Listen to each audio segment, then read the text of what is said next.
Welcome to another episode of the Know Better, Do Better series. We have it rocking and rolling for the new year, and definitely you want to be thinking about taxes because 2022 is over. We are in the midst of 2023, which means we need to do the taxes for whatever we earned last year. I kind of hate the fact that taxes kind of rolls over into the following year. And if you do an extension, it can really, really roll over all the way till October. So today on the Know Better, Do Better series, we are talking all things taxes. But if you know me and Chloe, you know that at the top of every show, we do trends, taxes, and tea. The latest trends we tell you about, we try to give you a little tip on how to save taxes or just how to do more so that you can pay less. And today, of course, I just already did a spoiler alert. You know what the episode is about. It is taxes. Chloe, welcome to the show. Tell us what we got for trends, taxes, and tea today. Yeah, so this episode, we're talking about taxes. So back in October, the IRS announced a new standard deductions and marginal tax brackets for 2023. So these deductions were supersized to account for the highest inflation that we had in decades. If you all remember last year, we had record high price increases on everything that you could think of. Everything. Yes, everything. So the IRS definitely, helped us out a little bit by giving us those bigger deductions. So just to put some numbers to it, the standard deduction increased by $900 for singles to $13,850. And then if you're a married couple filing jointly, it increased by $1,800. And so that deduction is $27,700. Okay, hold on just a second, Chloe. Can you just break down for the folks that might be new to adulting, like what is the standard deduction and how does it help you anyway from a tax perspective? Yeah, so when you file taxes, there's a couple of ways to help reduce your income to give you a little bit of a tax break. And so one of the ways is the standard deduction. So like I just mentioned, the dollar amounts for single or married filing jointly. And so that's just a flat amount that you can deduct. Or you can do what's called itemizing your deductions. And so if you itemize, that means that there's certain things that you can kind of list out. And if those equal to more than the standard deduction, then it's in your best benefit typically to take that itemized deductions. So some of the things that you can itemize are medical expenses, but they're subject to a certain threshold. You can do property taxes. So if you own a home, you can do property taxes. You can do interest on your mortgage. You can do any state income taxes that you pay. And those are also subject to limits. And then charitable contributions. Ooh, so if you add all of those things, so there's a lot of things. And if you add up those things, like I said, subject to some special limits and rules.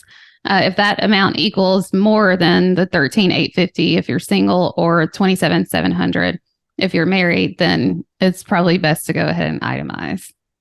Okay, so what I'm hearing is this standard deduction is like, I get it no matter what, even if I don't have any deductions, even if I don't have any special things that I can deduct. So if I make $100,000 a year, right out the gate, $13,850 does not exist. And so I actually on paper only make like $86,150 a year. I feel like I hear all the time people complaining about the fact that like they don't have anything to write off. They don't have any deductions. They don't have, I'm single. I don't own a home. I don't this, and like we just right out the gate started with, they don't tax you on all of your income. They tax you already on a little bit less than your full income.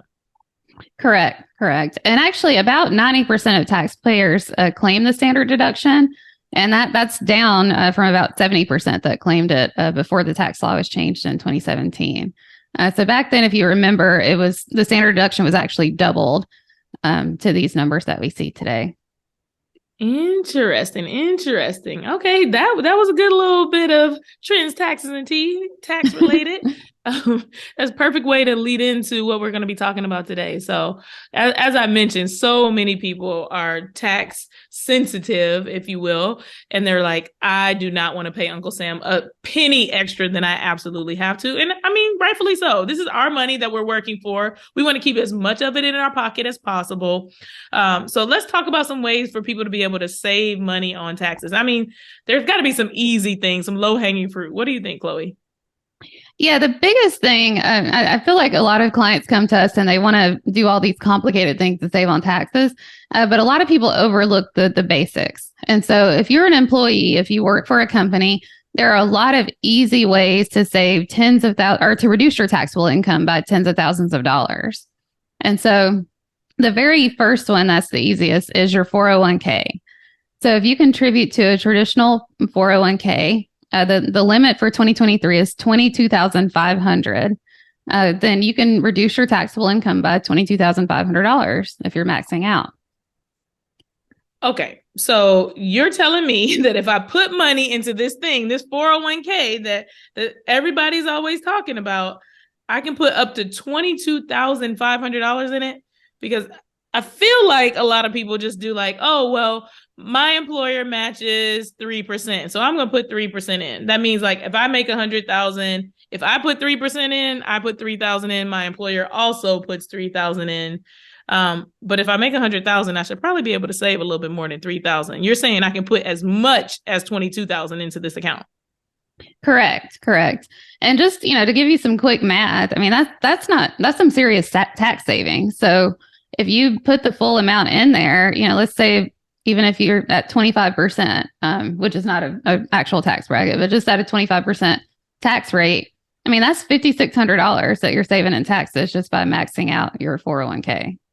Boom. And you also are putting money away for retirement.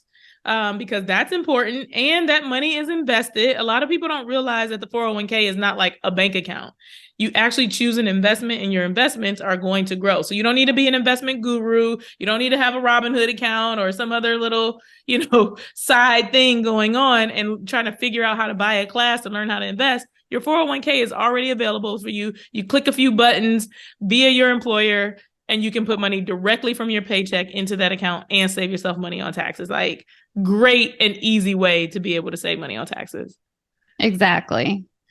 And so another thing that people don't often think about is just these health savings accounts and flex spending accounts.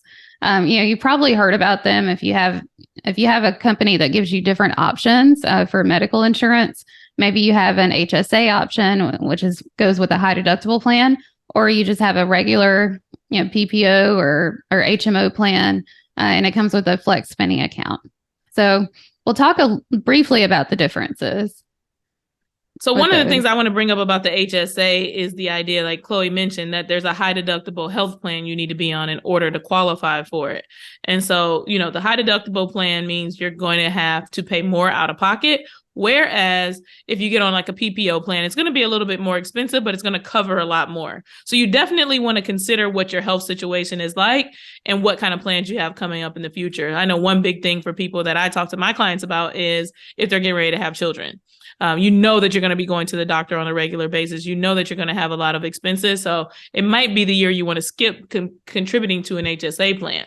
But in general, if you're young and healthy and you're not using the account a whole lot, like, you might want to use the HSA plan. And you're like, wait a minute, why would I want to put money into an account if I'm not going to use it a lot? The cool thing about the HSA is that it's not use it or lose it. If you don't use all the money in it, so you go to the doctor and you spend, let's say, $100 for the year, or let's say $1,000 for the year, you still have a bunch of money left over in that account. It can sit there. And above a certain amount, usually $1,000, you can start to invest that money. So now you've gotten pre-tax savings. Because this is the tax episode, you have gotten to put some money away for retirement.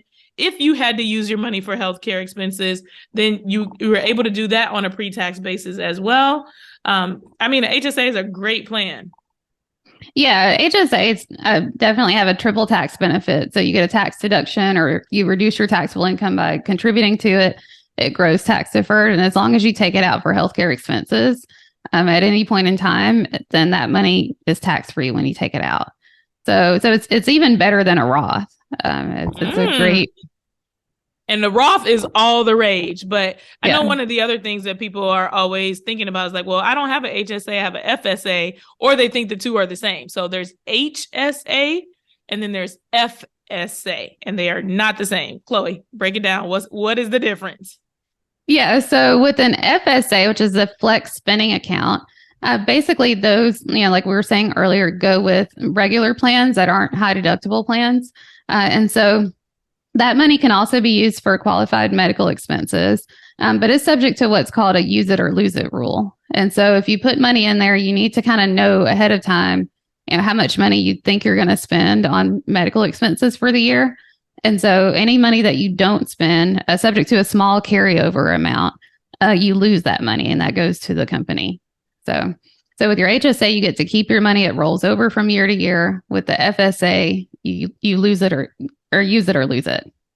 Yeah, you can see why this is not as exciting because it's like, let me know exactly how sick I'm going to be this year and how much money I'm going to have to use in order to take advantage of this. And so sometimes you're doing kind of a guessing game, or you're just, kind of you're lowballing it, if you will. Like, oh, let me put $50 a month in there because I know I'm going to use more than 600, just so you're getting a little bit of a tax benefit. But there's kind of this game that you have to play with the FSA, whereas with the HSA, you don't have to. But not all employers offer, they usually offer one or the other.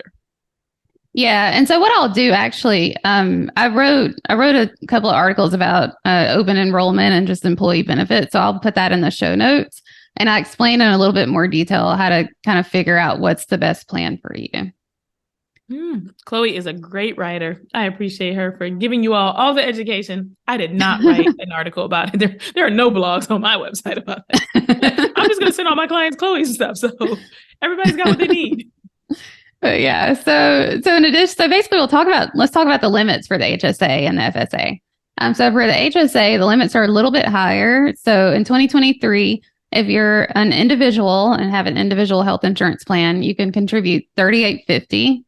And then if you have family coverage, so if you cover your spouse or kids, you can contribute up to $77.50 for the year. And then with the FSA, you can contribute $3,050. So to bring it back to saving money on taxes, if you want to optimize your finances and you're really looking for everything you can do to pay Uncle Sam, and you're single, so I'm back to my 100K person, you put 22.5 in, and then you put another 3,850 in, you're down to 73,000 on paper. Now, granted, if you put this money away, that's money that can't be spent, but isn't what we're trying to do here is save and make financially responsible decisions? If you can take that money right off the top and build a lifestyle off of what's left over, you will be cooking with grease. You will be so happy with yourself because you're getting yourself on track for retirement. You have a good savings rate. You still have income coming home and, take care of your other monthly bills. The biggest mistake that we make is letting all that income hit our bank account, spending it all, and then trying to figure out how to back into savings later. These are all things you can do right off the top. Exactly. And so another little interesting account that a lot of people don't know about or don't understand is what's called a limited use FSA. So let's say you have a high deductible plan with an HSA. You're maxing that all out already.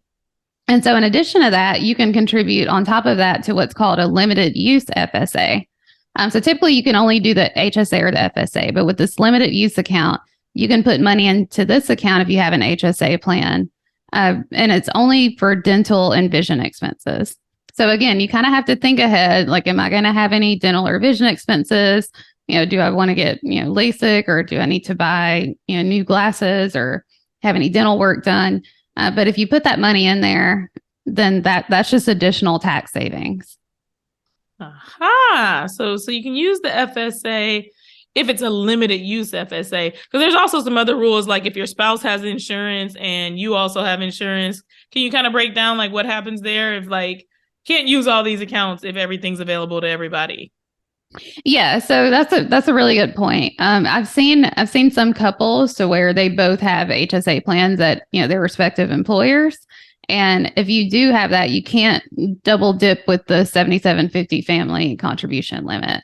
So for an HSA, like I said, you can put $77.50 if you have family coverage, whether it's spouse or kids. But if you do that, then your spouse can also contribute that same amount. Got it. No double dipping tip, people. Also, now we're back on the family tip, because I was giving an example of the single person out there that's trying to optimize their finance. You might have a whole family, so not just a spouse, but also some children. There's this thing called the dependent care FSA. Unfortunately, the amount that you can put in a dependent care FSA did not go up this year, but it's still a pretty high number. So $5,000 can go into a dependent care FSA. How do people use that, Chloe? Yeah, so that can be used to cover any like childcare expenses if your kids have summer camps or daycare expenses, after school care, things like that. And so if you have a small child, you definitely spend money on some kind of dependent care. And so that's something to look into because you can get a tax deduction for the amount that you put in, which is the up to $5,000. And then you just essentially reimburse yourself for those things that you're already paying for. And I don't know a person that has children who is not going to use up the full $5,000. I've been seeing across my clients about $2,300 as the average monthly daycare cost. So that in and of itself is like a drop in the bucket for the dependent care FSA. Kids are expensive. So make sure if you have this available to you that you're taking advantage of it. Absolutely. And so just to recap, with employee benefits, you can contribute 22,500 to your 401k. If you're a couple, I mean, that's 45,000 if you're each contributing there that you're reducing your taxable income by. I mean, I could save you, 10,000 plus in taxes for the year. And then you have the HSAs, and along with that, you could potentially do the limited use FSA. Or if you don't have a high deductible plan available to you, you can do the flex spending account. If you have small children, you can do the dependent care account. So that's a lot of tax savings right there just from what your company offers you. Yeah. And I think this brings up a really good point. We talked about all these things coming out of your paycheck. These are employee benefits. Might also be, because we're at the beginning of the year, a great time to review your withholding. So maybe you got a bonus at the end of last year, you got a promotion, some sort of increase. There's a certain amount of taxes that is being taken out of your paycheck, but it might not be enough. So if you frequently have to pay taxes, adjusting your withholding could help you fix that problem. And if you're frequently getting a huge return, a lot of people love it. They pretend like it's free money, but it is not. It is your money that you earn that you've been letting the IRS hold on to all year long. The way to fix it so that you don't get a huge return or that you don't owe a bunch of taxes is to adjust your withholding. And there's a free online calculator with the IRS that you can use to do that, or you can work with your accountant. But you definitely want to make sure that the right amount is being taken out of your paycheck. Yeah. So let's move on to other ways to save. So there's a few other simple ways that you can save on taxes. The first is 529 plans. And so these are accounts that you can use to help save for college education. And so typically these plans are sponsored by individual states all over the country. And so each state has their own, kind of tax deductions that they might have available. I will actually link an article in the show notes about the best 529 plan tax advantages. And it lists out the states that have like the highest tax benefits. But typically as you're contributing to these accounts, look at your plan for the state that you're in and see if there's some kind of tax deduction you can get on the state level for making those contributions. Here's a little cheat sheet. If you live in a state where there is no state taxes, there's no deduction because we don't pay taxes. We don't pay taxes in Texas, nor do we in Florida where I used to live. So there's a few states out there where there is no state taxes. You're not going to get a state tax deduction. Yeah, but there's a lot of states where you can get, huge state tax deductions. So that's something to look into. And while we're talking education, another piece of the puzzle is student loans. So maybe you don't have children, but you got this 6-figure student loan debt that so many young professionals have right now. And you're on one of these income-driven repayment plans. So there's been tons and tons of changes in the student loan world. Income-driven plans are still a thing. And you can actually get a lower student loan payment because your student loan payment is calculated based on what we call your adjusted gross income. So pretty much all those things we were just talking about that are employer benefits are what we call pre-tax benefits, and they lower your AGI. So back to the example, 100K of income, you take 20K, put it into your retirement plan. On paper, your income looks like 80,000. They use that 80,000 to calculate your student loan payment, not the 100,000. So now we've added a third benefit to saving for retirement. Save, get yourself on track, save so that you don't pay as much taxes, and get more forgiveness on your student loans because you're paying such a little payment on a monthly basis. That's assuming that you're going for what we call taxable forgiveness. And like you said, if you still have federal loans and you're on an income-driven plan, submitting your income every 12 months, that's probably what you're going toward. Absolutely. And just a quick plug for Lauren. Lauren is the student loan expert. So if you ever have questions about your student loans, definitely reach out to her. I would be happy to help you figure out your student loan stuff because all people's student loan stuff is not the same. So what your friend is doing is not what you should be doing. I can almost guarantee it. And one of the worst stories I've ever had to kind of deal with, or worst student loan plans I had to give, if you will, was a young lady who went to brunch with her friends, and her friend was like, "Oh, I just refinanced my loans. I got a new low interest rate, and you should use my link to refinance your loans too." And the young lady refinanced her loans, not knowing that she was eligible for what we call public service loan forgiveness, where her loans would be forgiven after 10 years. So she came to me a few weeks later looking to optimize her student loan plan, and she had already taken herself out of the running for what would have been super duper helpful for her, would have caused her to pay maybe 20% of what she borrowed and get the rest forgiven. And now she was on the hook for the whole thing. So definitely want to have a plan for yourself, not for what the world is doing or what you hear about the world doing. Absolutely. All right. Are there any other ways to save, Lauren?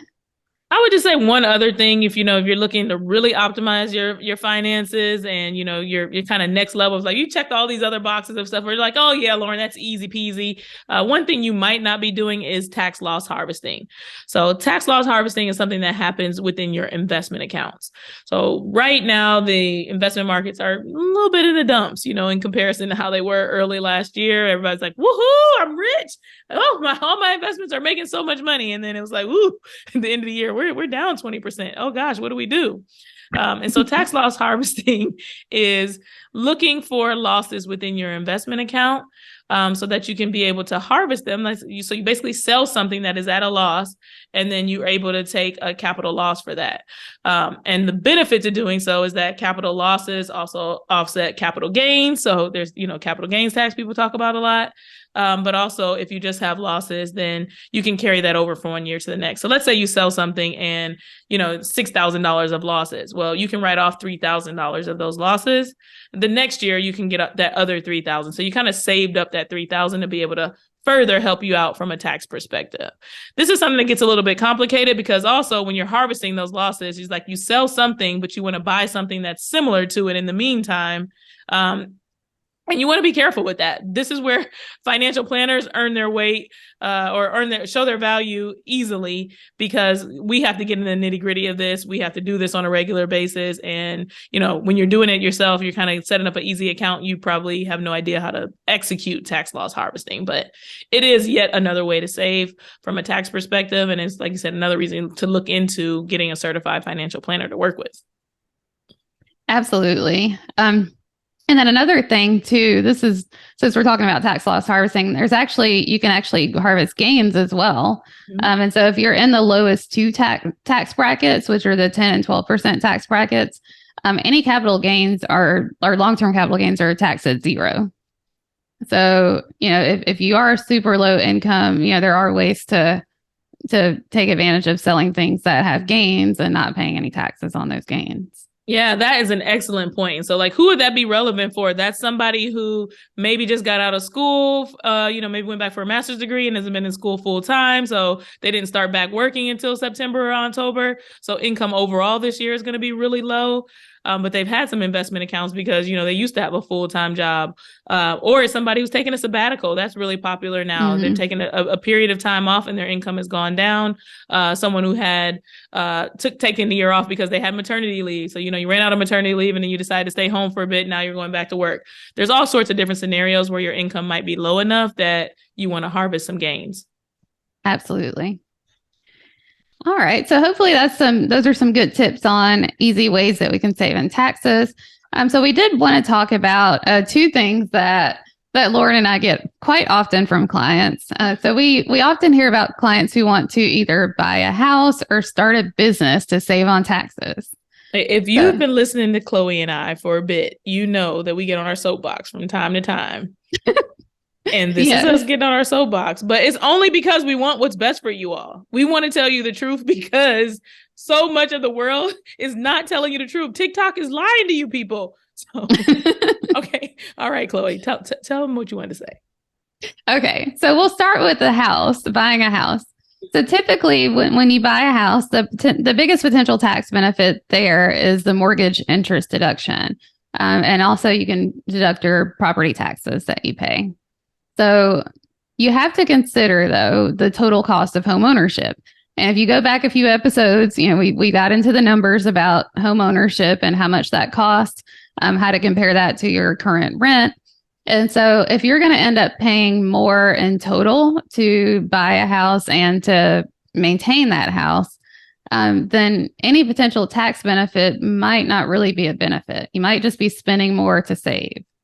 Yes, because you have to buy the home and you have to pay the mortgage. So, I got all these tax deductions, but also my rent was $1,800 and my mortgage is $3,000. Like, you are out at $1,200 more every month. Period. That money is leaving your bank account, and it's money that can't be spent on something else. So, do you maybe pay Uncle Sam a little less? Yes, but do you have less to save, less to do other things with? I think so often we get kind of hung up on the idea of like, I'm just trying to stick it to the IRS and not realize that you're sticking it to yourself and your overall financial goals by trying to do what everyone else is doing. Yeah, and like we said earlier, 90% of taxpayers claim the standard deduction. So, you might even be in a position, even if you are a homeowner, where you don't really have the opportunity to save on taxes. Yeah, it doesn't make sense to do anything above and beyond that. So yeah, that's a really good point. All right, let's talk business a little bit. If you are an entrepreneur, because everybody wants to be an entrepreneur, because it's so fun, Chloe. Like, isn't this great? There are some days I'm just like, oh Lord, just give me a regular job, please. Give me just a nice steady paycheck every 2 weeks. Yeah, give me those benefits so I can deduct all those. Right, exactly. Because it doesn't work like that for us. I'm just going to put that out there. Like I said, as we get ready to talk about businesses, you got to open your own 401k. The employer match comes from you because you are both the employer and the employee. Healthcare? Oh my goodness. It's not cheap. It is not at all cheap. So yeah, we don't have a nice little menu of options to choose from. Right. You have to create those menus. You have to cook all that up yourself. So yeah. All right. So what do we need to be thinking about if you are a business and you want to save some money on taxes? Yeah. So typically a lot of people think of all these things that you can deduct as a business owner. And the most popular one I see, especially on, we're talking about TikTok and Instagram, is, buy this very expensive car and deduct it on your taxes, for business purposes. And so you have to think about, once again, just like buying a house, what is the total cost of these things that you're buying to deduct or that you're spending money on? So with the exception of something like depreciation, with most business deductions, you have to spend some kind of money to get the deduction. And so the deduction is on these business expenses that you're paying money out of pocket for. I have to spend my money. So my money is leaving my bank account to go into somebody else's bank account in order for me to get a tax deduction. So now I pay less taxes, but also I have less money. Is that what you're trying to tell me? Exactly. So, for example, with the car, I've had people ask me before, oh, why don't you, lease this car for $1,000 a month so you can write it off on your taxes? For your business, or, why don't you pay $70,000 or $80,000 for this car because you can write it off on your taxes? But you have to buy the car, or you have to spend that money every month. It's not cheap. The money doesn't come out of thin air just because it's not like you don't get to like, oh, well, I got to give the IRS $12,000 because I didn't give it to the $1,000 lease place. Like, it's not one or the other. The $1,000 is leaving your bank account for that car, and they make it seem as if like, oh, well, you might as well spend it on a car so that you don't have to give it to the IRS, but that's not actually how it works. Like, the math doesn't math. Exactly. And something else to think about too, the point of having a business is to actually make money. And so if you're leaving your job, if you want to transition into being a business owner, ideally you want to be able to replace your income. You want to be able to get to the point where you're doing even better than you would working as an employee. And so at some point you have to show some kind of income. If you want to qualify to get a loan to buy that house, to do other things that you might need to qualify for a loan to to achieve, you need to have some kind of income. If everything is a loss, if everything is, little to no income, then that really can hurt you in the long run. Yeah, and this is a plug for like, oh, my accountant is so good. I never have to pay any taxes. They write off everything. Some of these accountants are super duper aggressive, writing off here, there, and everywhere. Some things that are a little bit sketch. But it definitely will hurt you in the long run. And where I saw this kind of manifest itself was when we were in the midst of COVID and all of these different government assistance became available. So the EIDL loan and things like that, they were asking what your net profit looked like. They were asking for, your tax returns as a business. And there was so much money available, but so many business owners were not able to take advantage of it because all they showed was losses after losses after losses after losses on their tax return. So you definitely want to be mindful and be careful of that. Yeah, definitely. With the PPP and the EIDLs, a lot of people, messed themselves up by not having any income to show, and they weren't able to borrow any money. Mm-hmm. All right, let's talk about a few like general tips. We've talked about how to save money if you are a homeowner or if you're a business, and some of the pitfalls there. We've talked about what to do if you're an employee. We gave you a few other tips. Now we just got like some general stuff that we want to talk about. Yeah, the first thing is, just the shameless plug. You definitely want to work with a financial planner or a tax professional to discuss ways to save on taxes. Some of these things can get a little bit tricky, or they might be a little hard to understand. And so if you have some professional guidance from, your financial planner or someone who helps you prepare your taxes, then they can really kind of point you in the right direction, help you think of things that maybe you wouldn't think of on your own. And if you're working with a tax professional, make sure that they're being proactive. The best tax professional is someone that kind of helps you plan for things ahead of time and before the end of the year is up. So like now is the time to start preparing for 2023, not in January during tax season of 2024, and after the fact. And, right now it's really too late to make any changes about what happened in 2022. So, you want to kind of think ahead and start, being proactive. And I'll say one of the other things that we talk about frequently is that, yes, getting help costs money, but what might you be losing by not getting professional help? You don't know if you've cost yourself $6,000 extra in taxes because you didn't work with an accountant. Pay the $300 or $400, and maybe it looks very similar to the way it did the year before, and you don't feel like you got a lot of value out of it. But somebody does this every day for a living versus you like, I'm gonna just figure this out myself. I'm gonna just Google it. What does it cost you if you make a huge mistake? And I can also give an example of something that happened recently I caught for a client. So I'm not a tax professional, but we do have, like you said, tax planning expertise as financial planners.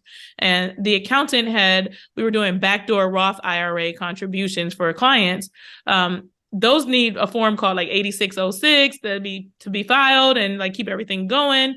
It was missed, and they actually reported it as income on the client's tax return. So this is $33,000 that was reported as income that should not have been reported as income. Those are the kind of mistakes that can be missed if you don't have both a financial planner and an accountant working with you, or if you're doing it on your own because you're like, oh, I did this thing. I read about how you do a backdoor Roth on the internet. And I just, I did it, but I never gave the proper paperwork to the accountant to be able to make sure things get taken care of. So that's just a plug for like, you don't know what you're missing. You don't know what you don't know. And I definitely didn't know what I didn't know, which is why I became a financial planner. Yeah. And with me, I work with tech employees. And so, if you have some kind of equity compensation, if you're exercising stock options, if you have restricted stock units or employee stock purchase plans, there are some, major things to consider there. If your company's going public, and there's an IPO or an acquisition, I've literally helped clients save hundreds of thousands of dollars in taxes. And so, that takes care of my fee for a long time. Mm-hmm. Very, very much so. So I would say the other thing is just to, look for easy ways to save without getting too complicated. We gave you a ton of simple things you can do. And so often people are just like looking for complex, like I'm hiring you. I'm interested in hiring you, Lauren, because I need some tax strategies to take care of things. And it's very unsexy or unattractive, I'll say, there's such a word as unsexy, to say, hey, let's put some more money in your 401k.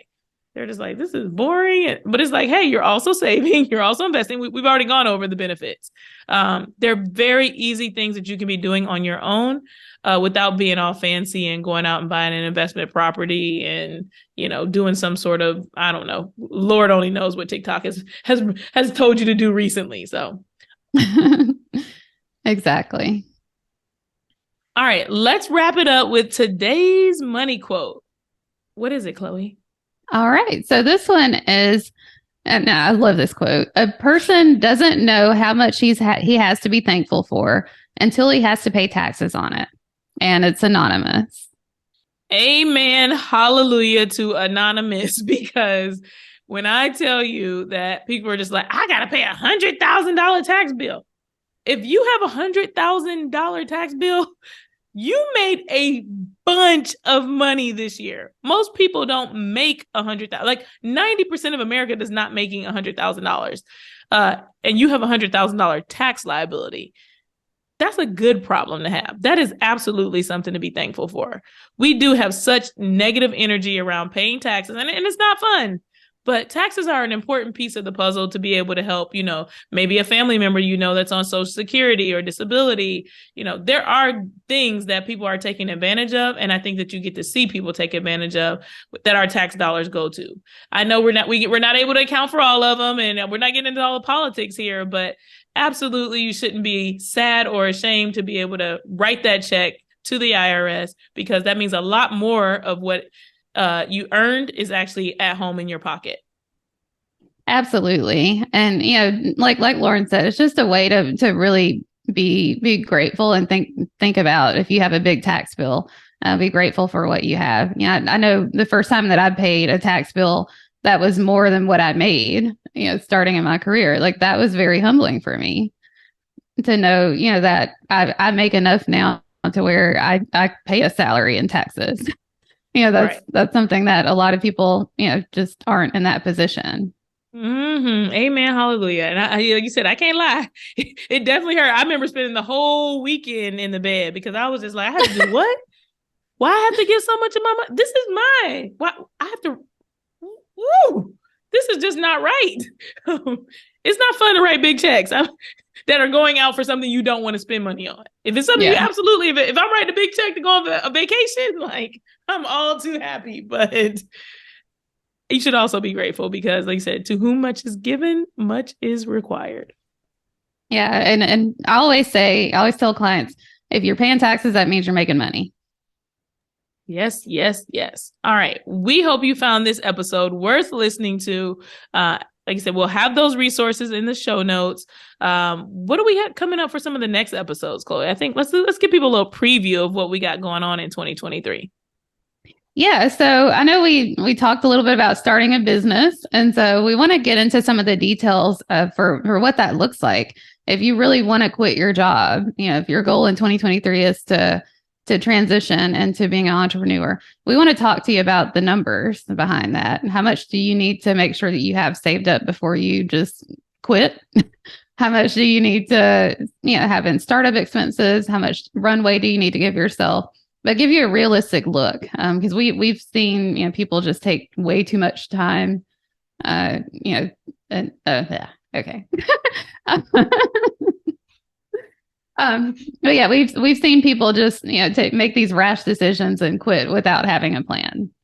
We'll also talk about the cost of waiting. So some of those things that maybe if you wait to hire someone for like a financial planner or a tax preparer, we talked about some of that today.